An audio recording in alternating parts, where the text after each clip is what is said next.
Good morning, everyone. Are you fired up? Okay, we'll try this one more time. Are you fired up? I know I am. Wow, what a presentation so far. I mean, it was electrifying this morning to hear that presentation and the others. That's why I have to say a big thank you to FISA and the Heinz Endowment Foundation for doing this for us. I think we should give them another round. So I'm Joyce Bender. I'm the CEO and founder of Bender Consulting Services, which is a company that focuses on the employment of people with disabilities. And I think I'm going to start with how I got here, because someone just asked me, why are you doing this? So here's why I'm doing this. My specialty, I guess you could say, or expertise, is in two areas, employment and disability. Employment, because I started my career here in Pittsburgh in executive search. That's what I did for a living. But I started having this strange problem. I had these ongoing fainting spells. I went to the doctor. He made a big mistake. He told me I was fine. It was just like some female hormonal thing, which why do women always hear it's some woman's thing? But you know what? I believed him. Why? I was in my 20s. He's a doctor. He would know. But he was wrong. And one evening in 1985, I went to see the movie Amadeus. And at the intermission, I went to get a soda. My husband went to the men's room, and I had a seizure, and I hit the floor so hard I fractured my skull. I dislodged the bones in my right inner ear, which is why I'm hard of hearing and wear a hearing aid.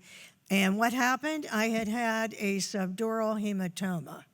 So I was rushed to the hospital and had life-saving brain surgery. And when I came to, guess what? I'm on anti-epilepsy medication. And guess what? Fainting spells stopped. I always had epilepsy.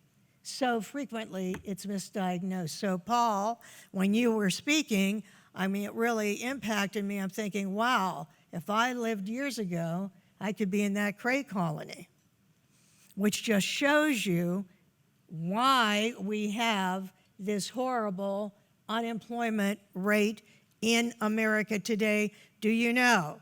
We have double the unemployment rate of the non-disabled.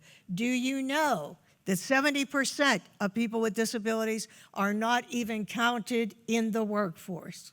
Why? Stigma. That's why. Stigma. Fear.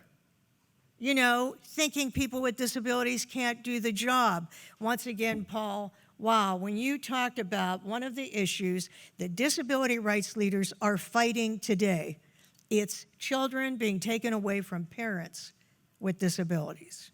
So I'm sitting there, I'm thinking, well, there you go. What does that mean? You can't do it. You're inferior. You wouldn't be able to raise children. You can't do that. And isn't that what this stigma is all about? You can't do the job. You're inferior. And you know what? I'm so tired of people saying, oh, I feel sorry for them. You know one saying I really hate? There by the grace of God go I. Oh, I hate when people say that. What's that really mean? That means, glad I'm not you. See, that's the stigma. Glad I'm not you. Well, you know what it's all about? I'm going to tell you what it's all about. It's about people with disabilities not being given a chance to compete equally. You know what it's about? It's about pity. And you know what pity is? It's arrogance. That's what it is. It's arrogance. I'm not, this person's not as good as me. They won't be able to do the job. But folks, I got to tell you something. People with disabilities don't want pity. They want paychecks. They want to work. They want to be equal to everyone else. No pity, no pity. Pity's like racism. It just leads to not working. That's what it leads to. So what can we do? Is there any light at the end of this tunnel? And yes, there is. When I founded the company in 1995, right here in this great city of Pittsburgh, I only had a handful of employees. But since then, we have found employment for thousands of people with disabilities. I speak around the world in Indonesia, Kazakhstan, South Korea, Japan, Kazakhstan, about people with disabilities can work, they can do the job. But my good friend Ted Kennedy Jr. called me one day, and he came up with this great idea that we're going to work to show businesses that people with disabilities have value, and we're going to hit them where it really counts, the business line. So do you know, he now has $1 trillion in investors that are saying, oh, we're going to look at the Disability Equality Index. We're going to see, what are you doing? What are you doing, Mr. CEO? And believe me, when they're getting these letters that have been signed by all these investors, that's what Ted did. He went and got all these investors across America to sign a letter saying, we are going to look at what you're doing to hire people with disabilities. And you know what? That's what makes the difference. So I want to say in closing, how I started Bender, I went to Bill Lowry, the CEO of Highmark. Highmark, PNC, Bayer, Covestro, all great companies here in Pittsburgh. But I went to Bill. I said, Bill, I want to start this company, but I need someone to stand behind me. Bill, would you bring on contract 6 people with disabilities and keep them 3 years? That's a big request, especially in 1995, only 5 years after the ADA was signed. And you know what? It only took him 1 day to say yes. When I stand in Kazakhstan, I think, Bill, you would never believe what that one decision has done and how thousands of people with disabilities are working in IT, engineering, finance, mathematics. These are the areas that I work in. So today I was overwhelmed with our presenter from the Ford Foundation. I'm thinking, well, there you go. One man, one decision.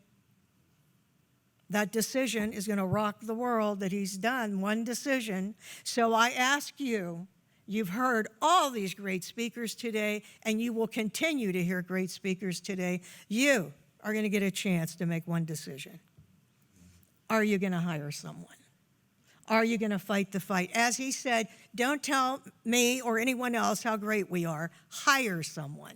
That is where the rubber meets the road. When you employ a person with a disability, you give them something they've never had before, and that's freedom. Freedom to buy a house, live the American dream. So my request to you, when you leave today, don't say, oh, that was a great presentation. Do something. As he said, you can give money, but do something. Hire someone. Whether you're a nonprofit or a for-profit, people with disabilities want to work, they have talent, and they will make a difference to your bottom line. So I ask you, make a decision, hire someone, don't talk about it, do it, and you will change a person's life forever. Thank you very much.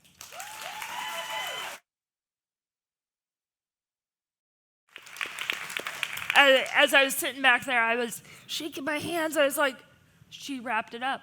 I have nothing else to say. But I truly appreciate the wisdom of all of our speakers. Isaac Newton once said, I see further because I stand on the shoulders of giants. And we have been surrounded by giants today.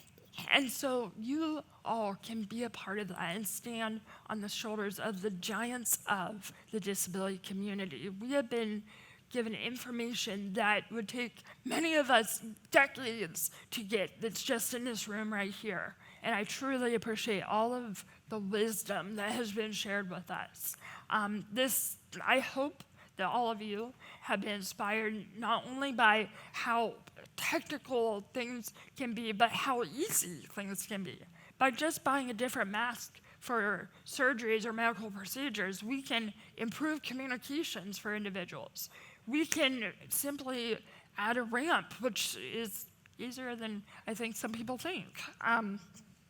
And those things make the difference. They allow us to be equals in our community. They allow us to have employment, education, healthcare, and enjoy our city as we all should.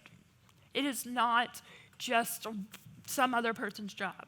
It is all of our jobs. And each of you, whether you are the president of a company or maybe you were sent here to represent, each of you have that potential to take it back, to make a difference. It doesn't matter who you are or where you're from.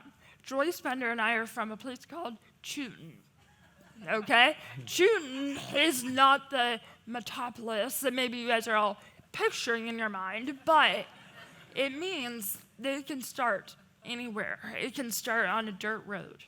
It can start in your office or your room. But it's your voice that will make a difference. It is that buy-in, just as we were hearing of Darren, that he believed in it. And he was able to change the lives of so many because, just as Joyce said, one person knew that it was important. You're from Chewton? Chewton. Yes, You have to indeed. point that out to me later on the map. Okay. So, folks, we have a phenomenal afternoon planned for you with a post-afternoon keynote. So we encourage you to have a wonderful lunch, debrief with some of your folks at the table of some of the topics that we've discussed today. We do have a wonderful afternoon planned for you. I want to echo Joyce's sentiment about do something. Right? Do something to help out this community, this work, and that value of doing something will take our city and our region a long way. Before I give you some final information for lunch, I want to take a moment to pause and simply thank our wonderful sign language interpreters. Kind of a round of applause for them, folks. Up here working very hard to keep up with us. Hopefully we're doing okay? Yes. We're doing okay? All right, thank you. We also have on the screen, hopefully you've noticed, CART. I want to thank the individual that's doing that for us too today, as well as our behind the scenes folks. So thank you to everybody behind the scenes making today happen. Lunch is a plated lunch, and we'll be having brought to you at your table. For those that had dietary, please make sure that you indicate to our server staff that dietary restriction.